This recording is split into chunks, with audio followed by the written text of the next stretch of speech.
À peine avais-je franchi le seuil que ma mère a lâché qu'elle n'aurait jamais cru que j'oserais me remontrer après avoir abandonné mes études. Mes tantes ont ricané comme si ma vie n'était qu'un spectacle de bas étage. Je me suis contenté de prendre un siège près de la sortie jusqu'à ce que le patron de mon frère s'approche pour me saluer. En entendant mon nom, il est devenu blême et a murmuré « C'est vous l'investisseur qui a racheté l'entreprise ». À cet instant, le temps s'est suspendu et toute ma famille a compris qui détenait réellement le pouvoir. Je m'appelle Benoît, j'ai 28 ans, et cela faisait 3 ans que je n'avais pas mis les pieds dans cet appartement. Pas à cause du travail, ni par manque de temps, ni parce que je vivais à l'étranger. Simplement, je ne supportais plus le jugement constant, les comparaisons absurdes et cette sensation que chaque décision que je prenais passait devant un tribunal silencieux qui n'était jamais de mon côté. Ma famille est du genre à vénérer les diplômes et les traditions comme des dogmes. Si tu ne vas pas à l'université, tu es une déception. Si tu oses essayer quelque chose qui ne rentre pas dans leur moule, tu gâches ta vie. Et si tu échoues une seule fois, ils le prennent comme la preuve que tu étais destiné à l'échec. Nous étions 2 frères, Romain, l'aîné, et moi. Il était le prodige, excellent en tout, premier de sa promotion, boursier, diplômé avec mention, promu immédiatement dans une grande entreprise du CAC 40. Maman a pleuré de fierté à sa cérémonie de remise de diplôme et papa lui a même offert son ancienne Rolex, symbole du fait qu'il avait mené la famille là où elle devait être. Et puis il y avait moi, le créatif, le rêveur, celui qui préférait filmer des vidéos, apprendre par curiosité, construire des choses ou expérimenter plutôt que de suivre une vie entièrement tracée sur une feuille de calcul. Mes parents me toléraient de la même manière qu'on tolère un enfant qui ramène un chat des rues, avec un mélange de tendresse, d'agacement et la certitude qu'il finirait par se corriger et redevenir normal. J'ai tenu 2 ans à l'université. Non pas que je n'y arrivais pas, j'avais de bons résultats, mais je me sentais vide. J'avais l'impression que quelque chose d'important se passait dehors et que je le regardais depuis une fenêtre. Alors un jour, j'ai décidé de ne plus y retourner. Il n'y a pas eu de dispute dramatique ni de lettres émouvantes. Je leur ai juste dit que j'arrêtais mes études et que je commençais à travailler. J'ai fait tout et n'importe quoi, conception web, un peu de programmation, marketing pour de petites entreprises. Avec le temps, en apprenant de mes erreurs et après des nuits blanches, j'ai créé une SAS qui a commencé à grandir plus vite que prévu. Il n'y avait ni réseau de soutien ni aide familiale, juste de nombreuses heures, des tentatives ratées et des litres de café. Finalement, tout cela a porté ses fruits. L'entreprise a été mentionnée dans un grand magazine technologique et, quelques mois auparavant, j'avais vendu 40% du projet pour une somme que ma famille n'aurait jamais pu imaginer, mais rien de tout cela n'avait d'importance. Pour eux, j'étais toujours celui qui avait tout laissé tomber. Dans leur récit, Romain était la réussite, j'étais l'erreur. C'est pourquoi j'ai tant hésité lorsque l'invitation à la fête de fiançailles de mon frère est arrivée. Ce qui était étrange, c'est qu'elle était écrite à la main par ma mère, sans mot personnel, sans un « nous espérons te voir », rien, juste la date, l'heure et l'adresse. Cela ressemblait plus à une convocation qu'à une invitation. Je l'ai laissé traîner sur mon bureau pendant des jours, jusqu'à ce que, après une réunion terrible où j'ai refusé un investisseur qui voulait acheter trop pour trop peu, je la regarde à nouveau et pense qu'il était peut-être temps d'affronter tout cela. Pas pour eux, pour moi. Peut-être que je voulais juste me prouver quelque chose que je n'admettrais jamais à voix haute. En arrivant sur les lieux, j'ai su exactement où j'étais. Une salle des fêtes de banlieue. Des tables pliantes recouvertes de nappes dorées qui essayaient de paraître élégantes, des verres en plastique et un buffet triste avec des boulettes de viande tiède et une salade de pâtes très suspecte. Toute l'ambiance criait, on a essayé de faire croire que c'était cher.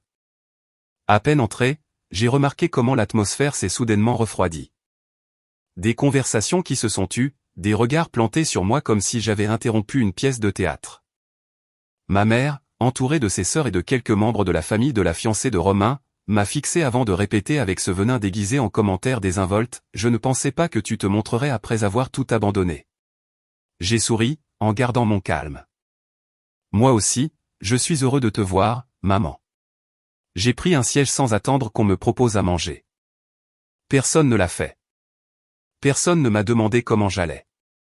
Pas même Romain, qui m'a à peine adressé un geste distant, comme si j'étais un ancien camarade de classe avec qui il avait partagé un cours autrefois, et rien de plus.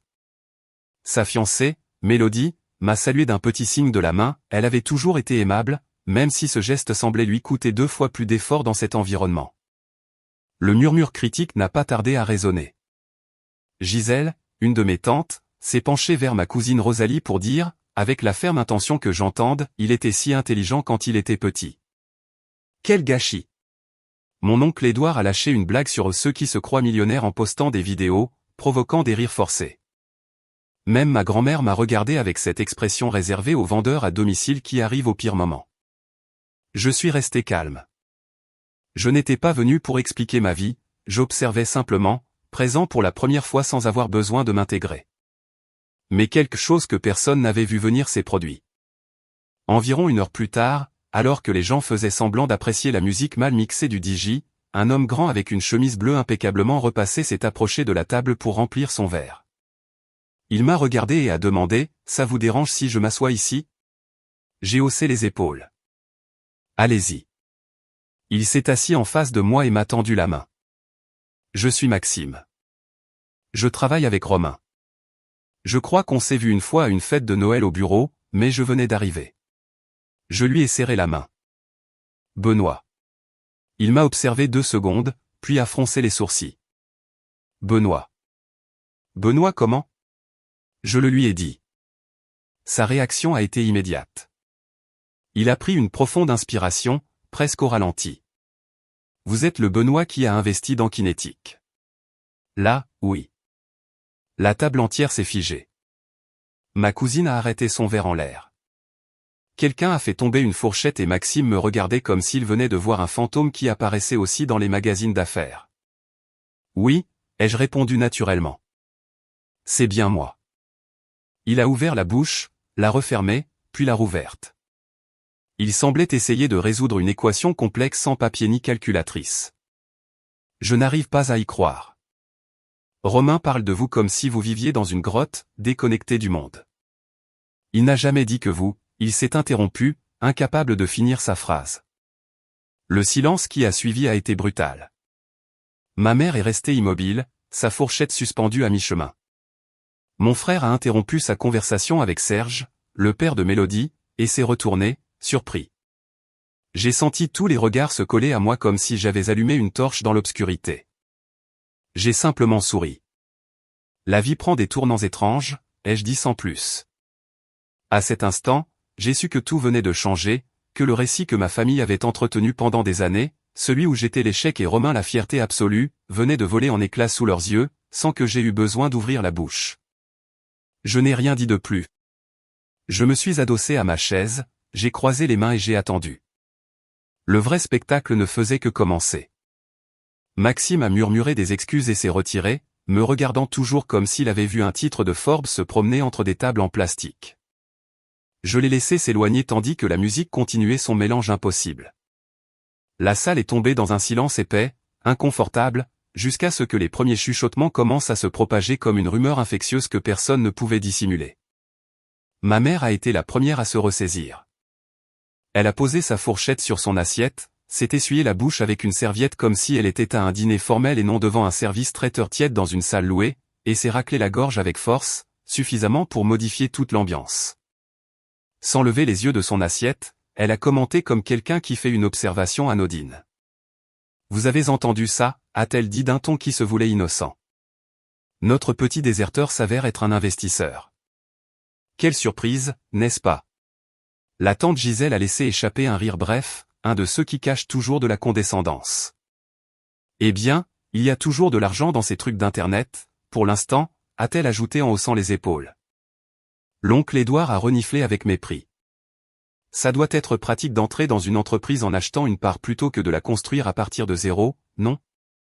Et ainsi, comme si de rien n'était, l'instant s'est évaporé. Ils l'ont laissé passer, l'ont recouvert de leurs réinterprétations habituelles, cette capacité presque naturelle qu'ils avaient tous de réécrire la réalité jusqu'à ce qu'elle corresponde à la version où ils s'en sortaient toujours bien. Ce n'était pas que j'avais travaillé, risqué ou accompli quelque chose. Non, pour eux, j'avais juste eu de la chance. J'avais profité du moment comme un opportuniste de plus, comme un type qui avait jeté quelques pièces en l'air en suivant la mode des crypto-monnaies. Mais ça ne s'est pas arrêté là. C'est devenu plus personnel. Même s'il prétendait l'ignorer, même s'il feignait de ne pas s'en soucier, il ne pouvait pas en rester là. Alors ils ont fait comme d'habitude, tout recouvrir d'une couche de sarcasme, de blagues déguisées en compliments et de commentaires qui semblaient inoffensifs, mais qui cachaient une lame aiguisée. Plus tard, lors d'une de ces séances interminables de photos de famille, ma mère s'est assurée de placer Romain en plein centre. Elle a dit au photographe, « Assurez-vous de bien prendre son bon profil. Notre directeur doit être impeccable. » Elle l'a dit en souriant d'un ton enjoué, mais ses eyes m'ont cherché juste pour enfoncer le clou là où elle savait que ça faisait mal. Quelqu'un derrière moi m'a donné un coup de coude. « Eh, Benoît, tu nous ramènes des boissons ? Tu es grand, tu dois mieux voir la file au bar. » Romain ne m'a même pas regardé, il a juste gardé son bras autour de Mélodie, posant calmement comme s'il était né pour ce genre de moment. Moi, bien sûr, je n'apparaissais même pas sur la photo. C'était mesquin, ça l'avait toujours été, mais cette fois, ça piquait différemment. Non pas que je voulais leur approbation, j'y avais renoncé depuis des années, mais parce que pour une fois, j'avais gagné quelque chose de légitime. Je ne demandais pas de célébration, juste la reconnaissance du travail et du risque que j'avais pris, et même ça, ils ne pouvaient pas me l'accorder. Mélodie, à son crédit, l'a remarqué. Elle s'est approchée alors que j'étais appuyé contre la table du punch, faisant semblant de vérifier mes emails pour éviter les conversations. Et, m'a-t-elle dit d'une voix douce. C'était étrange. Ce que ta mère a dit, ai-je répondu en haussant les épaules. Ce n'est rien. Elle a froncé les sourcils. Si, ça l'était.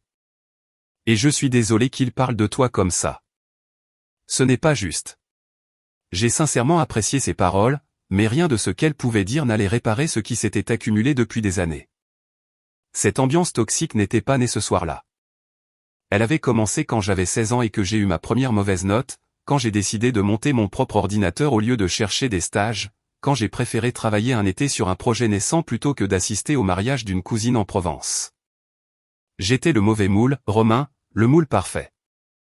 Et cela est devenu encore plus clair au moment des discours. La musique a baissé et quelqu'un a tapé sur un verre avec trop d'énergie. Encore l'oncle Édouard, toujours en quête d'attention. Tout le monde s'est rassemblé pour le toast de fiançailles.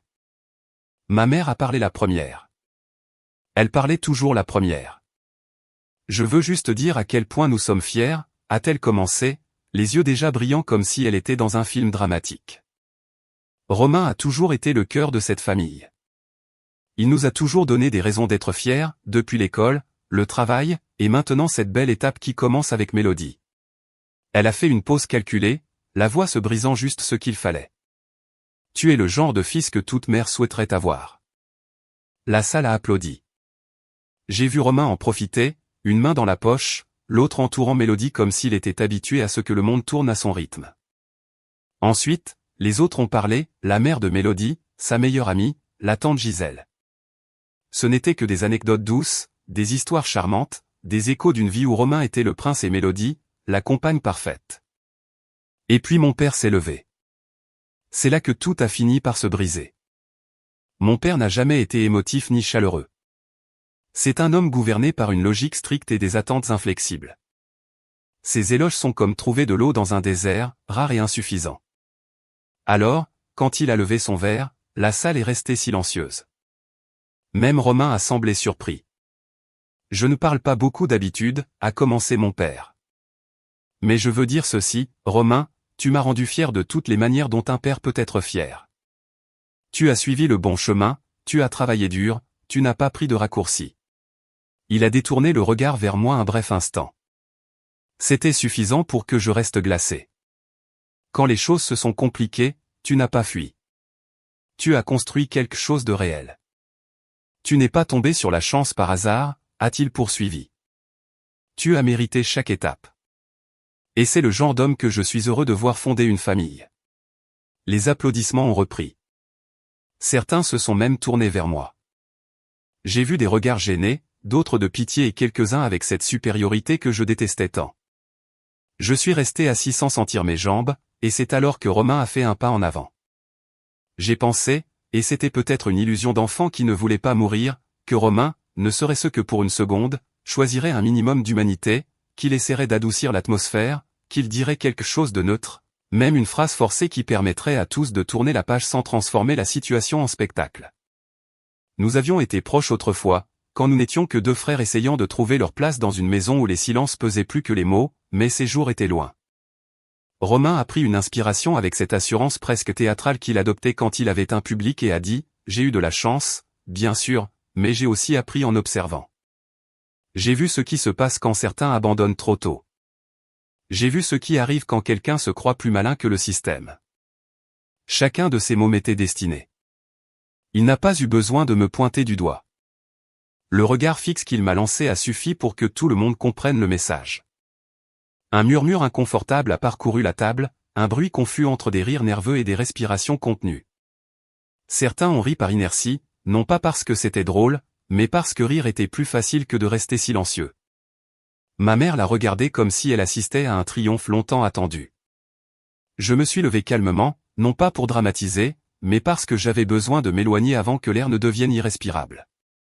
Je n'avais rien à leur dire, pas un seul mot qui valait la peine d'être gaspillé. J'ai marché vers la sortie, souhaitant disparaître de cette pièce que j'avais autrefois appelée mon foyer et qui ressemblait maintenant à une scène montée pour mon humiliation. Juste en passant à côté de la table des desserts, quelqu'un m'a attrapé le bras. Je me suis retourné, surpris. C'était Maxime, le collègue de Romain. Il avait le visage presque aussi pâle que lorsqu'il m'avait vu arriver. « Benoît, attends », a-t-il dit en déglutissant.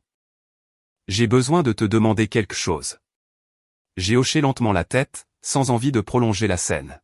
« Dis-moi. » Il s'est penché vers moi, baissant la voix presque jusqu'à un murmure. « C'est vrai que c'est toi qui as racheté Junipé ?» Le monde a semblé s'arrêter une seconde. Je ne l'avais pas vu venir. Pas là, pas au milieu de ce cirque. J'ai légèrement incliné la tête, essayant de jauger ses intentions. « Qui t'a dit ça ?» ai-je demandé calmement. Maxime a regardé autour de lui avec méfiance, comme s'il craignait que quelqu'un puisse l'entendre. « Notre patron a mentionné quelque chose cette semaine », a-t-il expliqué.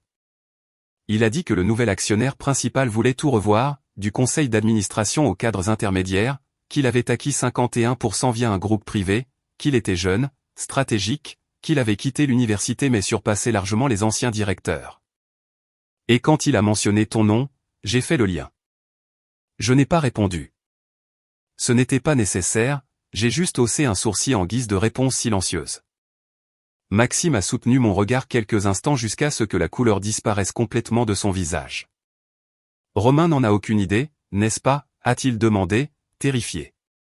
Je n'ai rien confirmé. Je n'ai rien nié. J'ai simplement continué à marcher vers la sortie, laissant Maxime immobilisé entre la peur et l'incrédulité. Dehors, l'air froid de la nuit m'a frappé de plein fouet, comme s'il essayait de m'arracher le poids que je portais. J'ai fermé les yeux un instant tandis que le son de la fête s'étouffait derrière la porte. Je suis resté là, immobile, respirant lentement, laissant la réalité s'installer dans ma poitrine.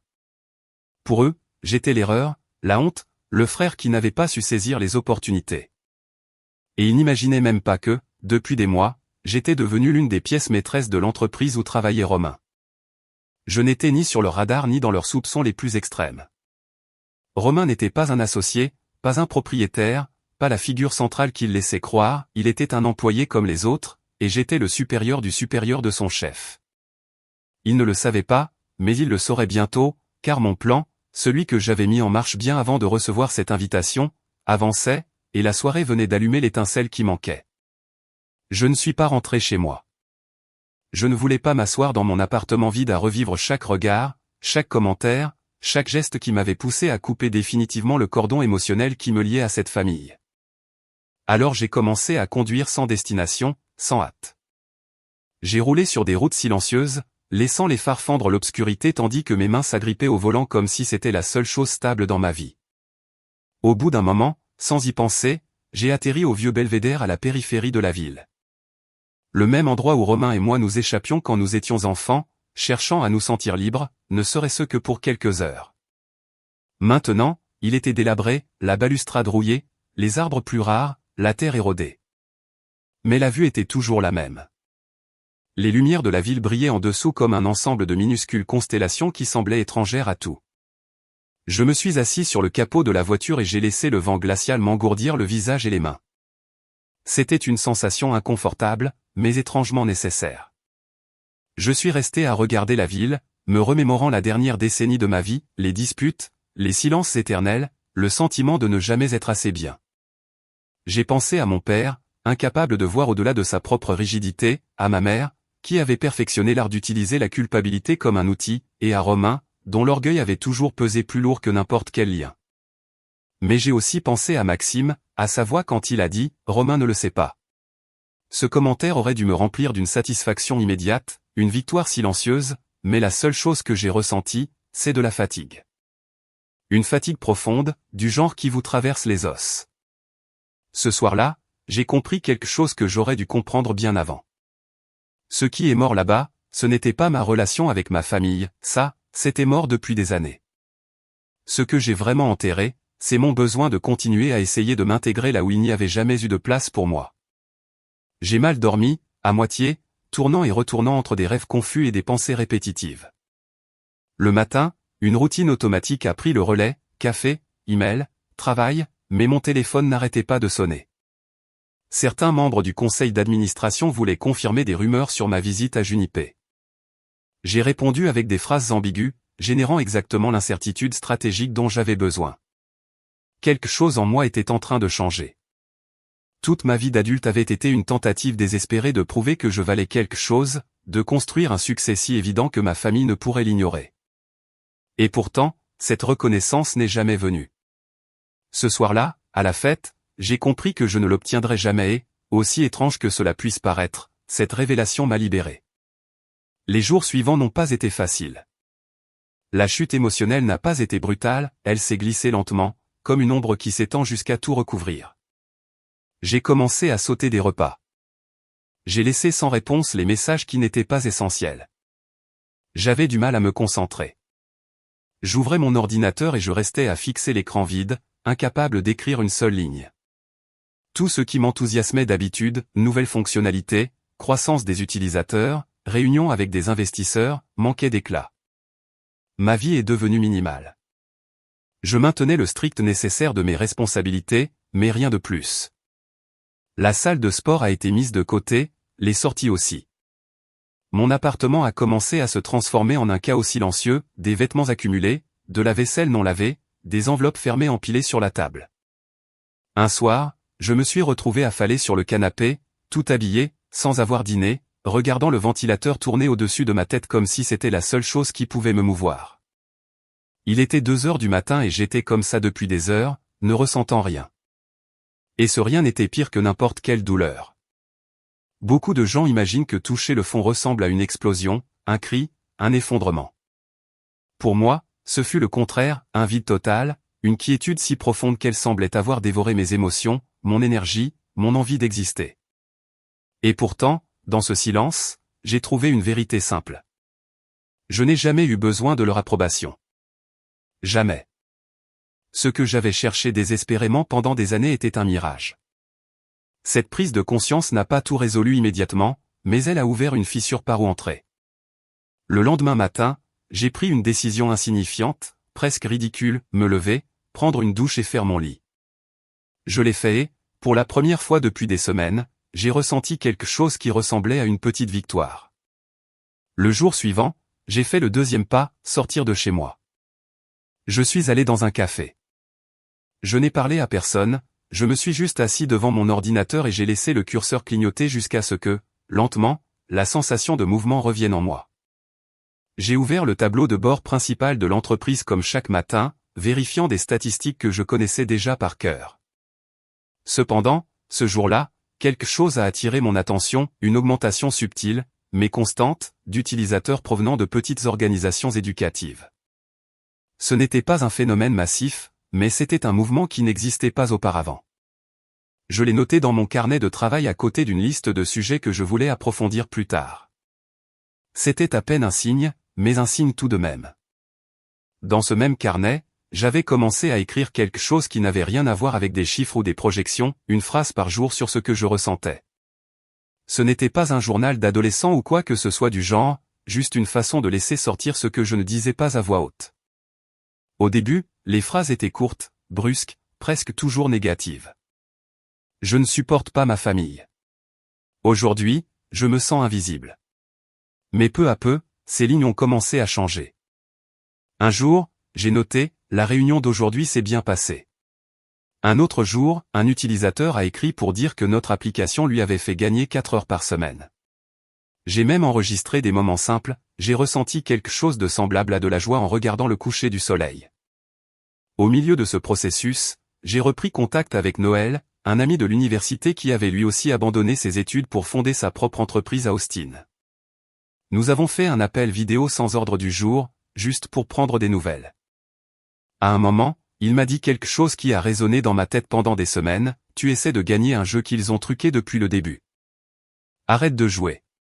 Chaque fois que j'hésitais avant de donner mon avis lors d'une réunion de direction, chaque fois que je modérais mon ton dans un email pour paraître acceptable, chaque fois que j'imaginais le commentaire que ma mère ferait sur mes décisions, cette phrase revenait.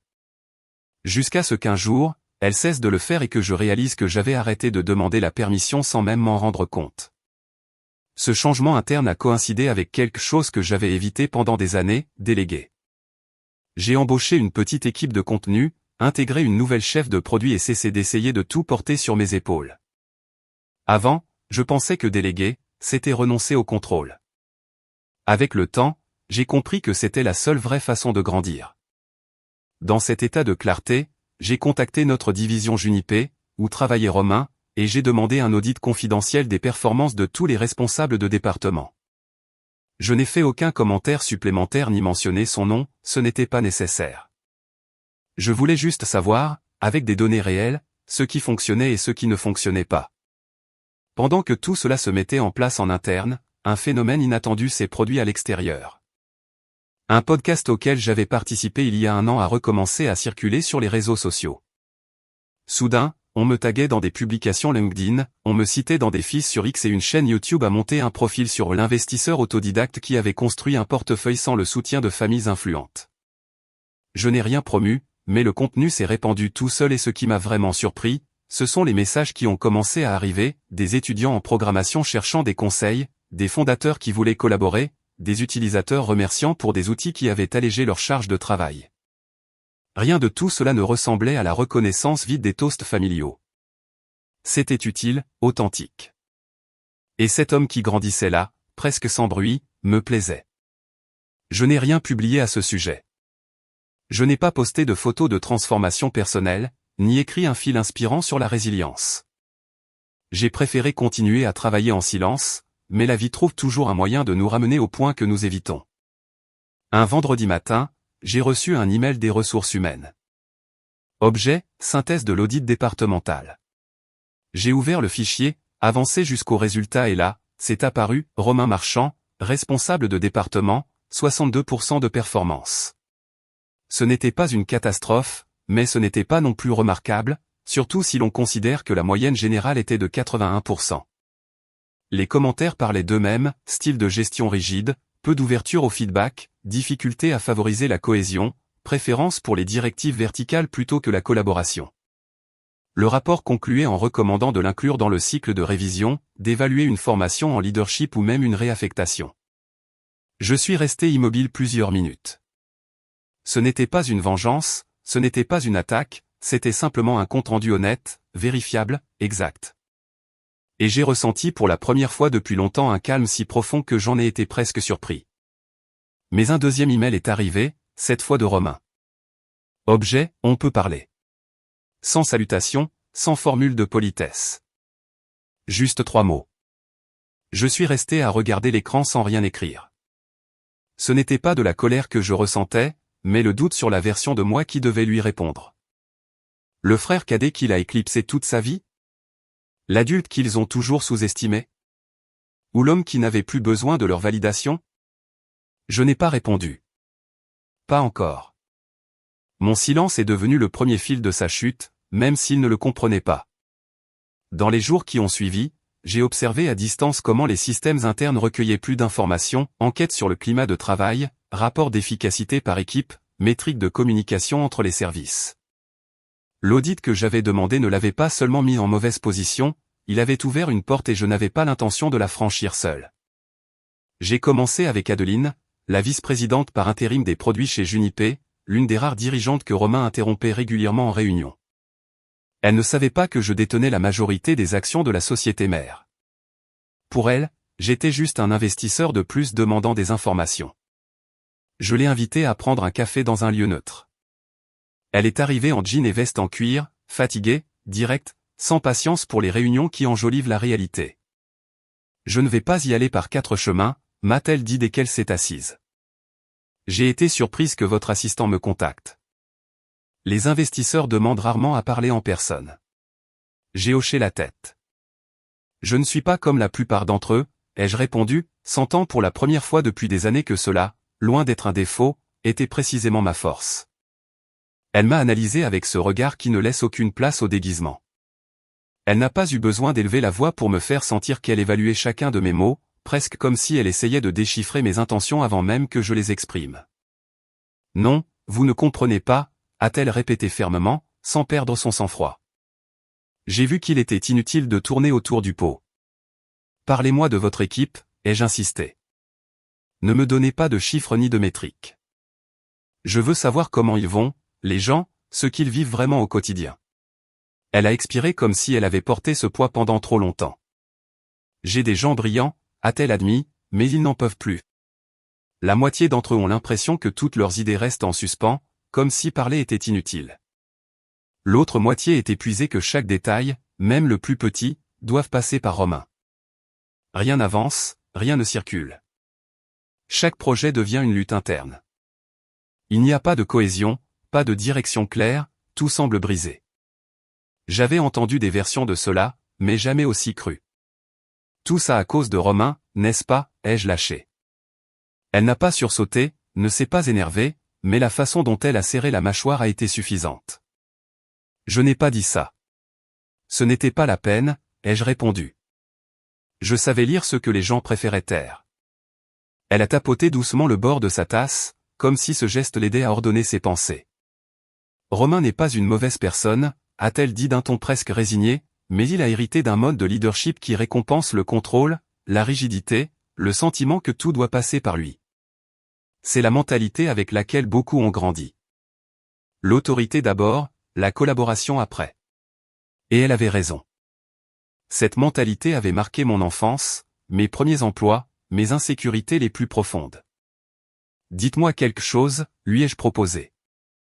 Demain, sans limite, sans conséquences, si vous pouviez reconstruire votre département à partir de zéro, que changeriez-vous? Elle a écarquillé un peu les yeux, surprise que j'envisage même cette possibilité. Vous êtes sérieux? Totalement. Elle s'est adossée, m'évaluant comme si elle essayait de mesurer jusqu'où cette conversation pouvait aller. Et pourquoi voulez-vous cette réponse? Parce que je crois qu'il est temps que quelqu'un qui comprend vraiment comment fonctionne cette entreprise ait une vraie voix. Une voix au sommet. Elle n'a pas détourné le regard. C'était l'un de ces silences qui pèsent plus lourd que n'importe quelle discussion. Vous êtes l'actionnaire majoritaire, a-t-elle murmuré enfin. Ce n'est pas une question, c'est un fait. Je ne le vois plus comme ça, ai-je répondu sans rien préciser de plus en sirotant mon café. Elle s'est penchée en avant, baissant la voix comme si elle parlait de quelque chose d'interdit. Que attendez-vous de moi? Pour l'instant, rien, mais je vous demanderai bientôt quelque chose d'important. Ce sera un mouvement risqué et j'ai besoin de savoir que vous serez prête le moment venu. Ses épaules se sont détendues comme si l'acceptation de ce pacte silencieux lui apportait de la clarté. Je suis partante, a-t-elle affirmé. C'était le premier mouvement d'une chaîne de pièces perfectly alignées. La deuxième pièce se trouvait aux ressources humaines. J'ai contacté Sylviane, la responsable senior des RH. Sa réputation la précédait, méticuleuse, discrète, obsédée par les archives, connue pour documenter sans fioriture, sans opinion, sans dramatisation.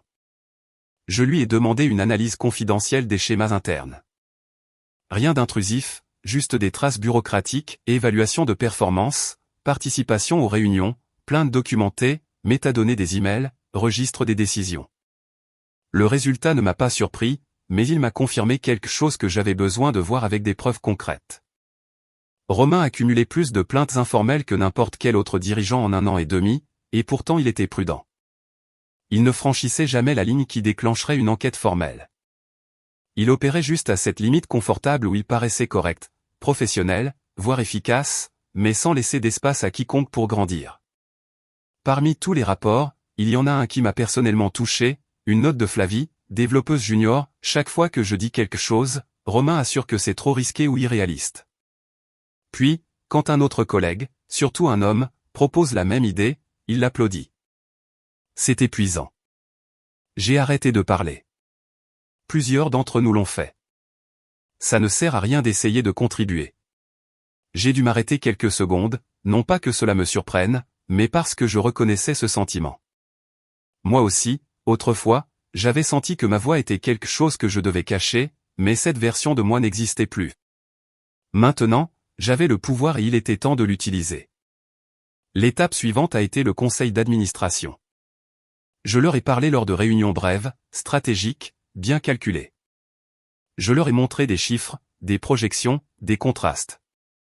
Je leur ai parlé de la façon dont, sous la direction de Romain, l'entreprise avait ralenti en matière d'innovation, comment la productivité stagnait, comment la créativité semblait étouffée par des processus inutiles. Et en même temps, j'ai montré le contraire, les départements dirigés par des profils plus collaboratifs, comme celui d'Adeline, dépassaient leurs objectifs sans sacrifier le moral interne.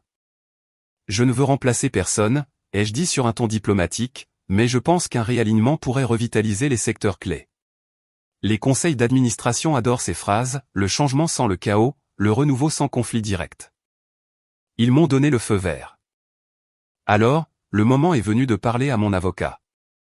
Je veux proposer une nouvelle structure, lui ai-je expliqué. Une couche de direction supérieure qui superviserait les chefs de département, y compris Romain. Vous voulez le rétrograder? Non, je veux lui retirer son autorité sans toucher à son poste. Quelque chose qui sonne horizontal, pas punitif. Nous l'avons appelé l'intégration latérale, un mot élégant qui masquait le fait qu'Adeline serait désormais au-dessus de lui. Il resterait chef de département, mais sans aucun espace pour exercer le pouvoir, sans supervision. C'était un coup propre, impeccable, et pourtant il restait une dernière couche, ma famille. Depuis cette fête, je n'avais reçu ni appel, ni message anodin, ni même un mème absurde de mon cousin Fabien, qui restait généralement neutre même quand tout brûlait. Je n'avais pas l'intention de les voir, mais quelque chose d'inattendu est apparu. Un email de Mélodie. Pas un email rédigé, mais la photo d'une serviette avec un message manuscrit, je ne sais pas ce qui s'est passé entre toi et Romain, mais je pense que tu es bien plus fort qu'il ne s'en souvienne. Je voulais juste que tu le saches. Je l'ai regardé comme si c'était écrit dans une autre langue. Il m'a fallu 1 heure pour l'assimiler, une autre pour décider quoi faire.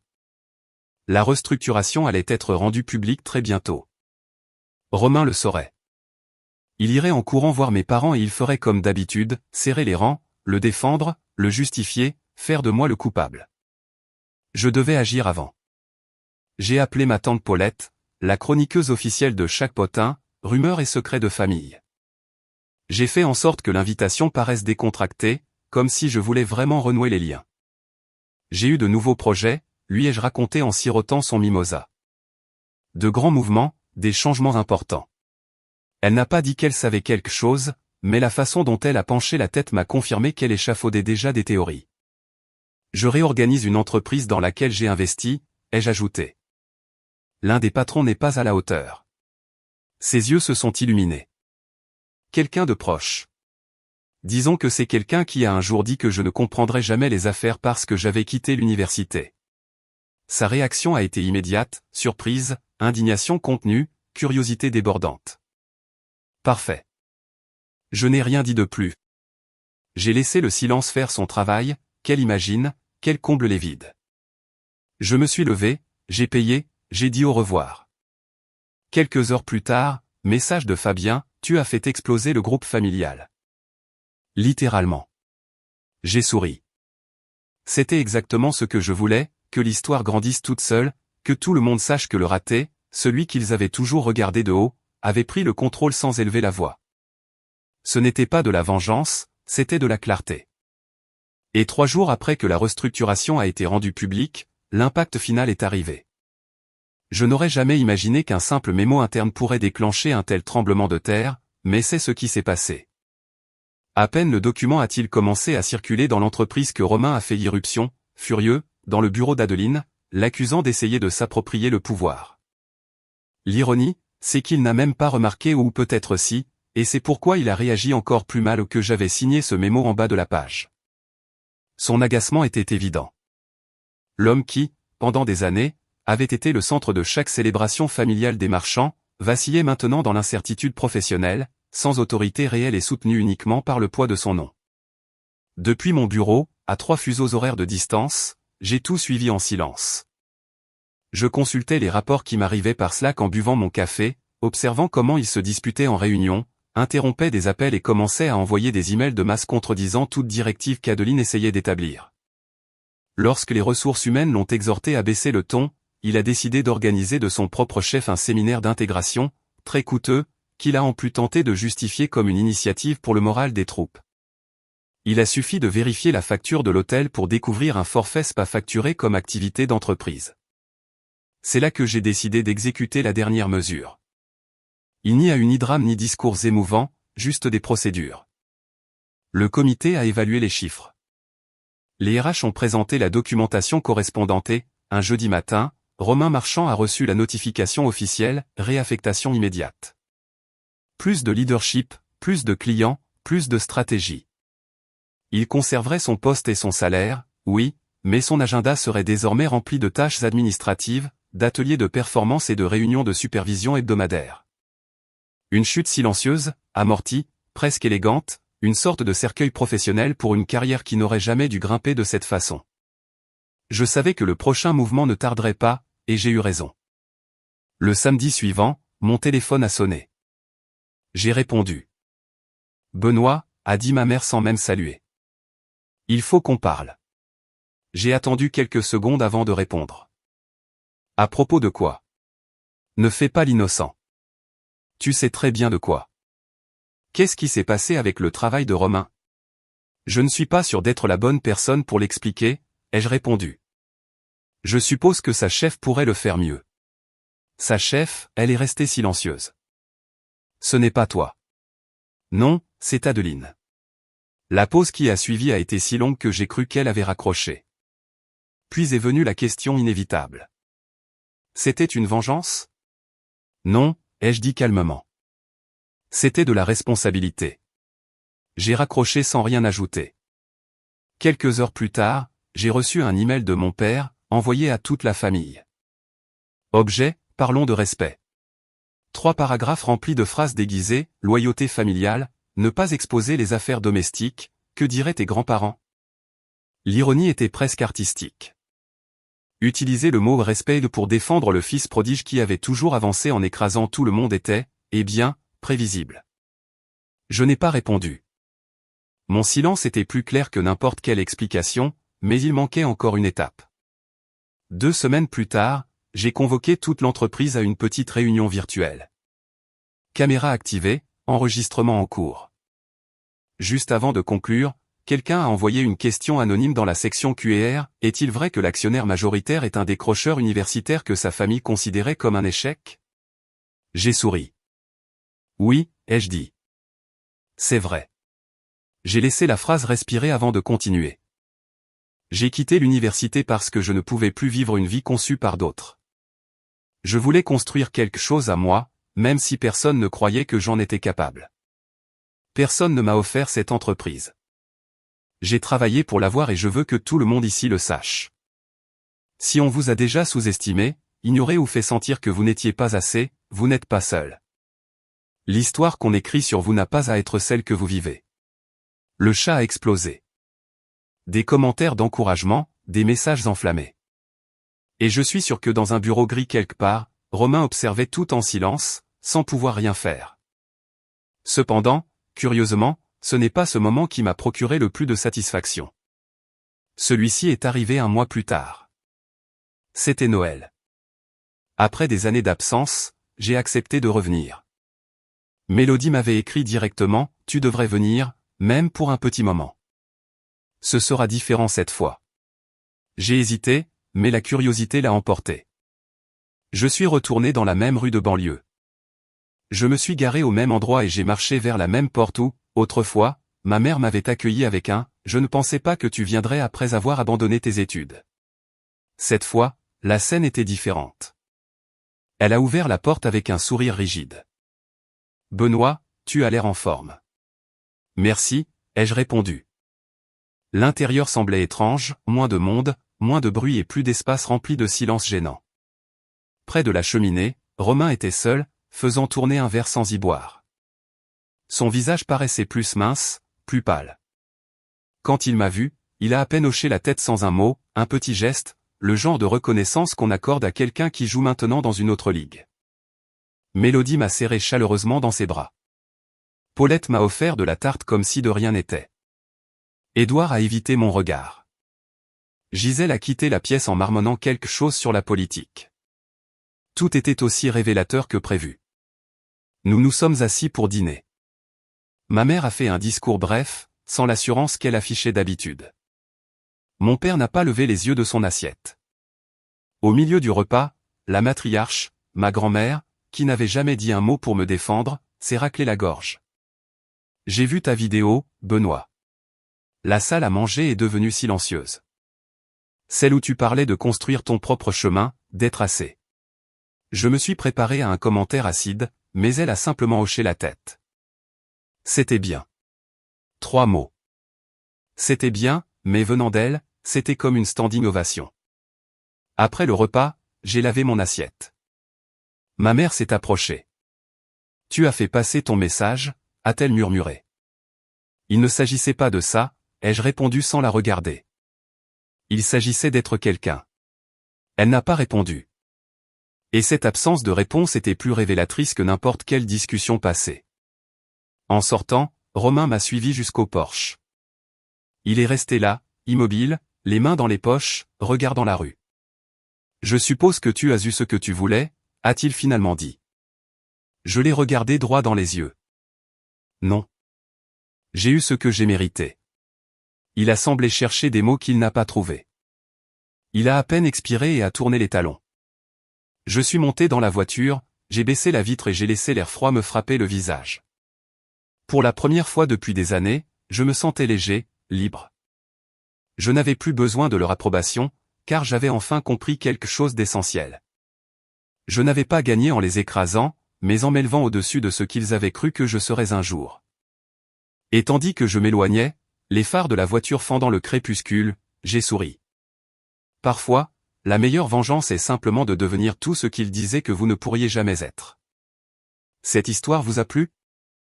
Laissez un commentaire et abonnez-vous pour soutenir la chaîne. D'autres histoires arrivent bientôt.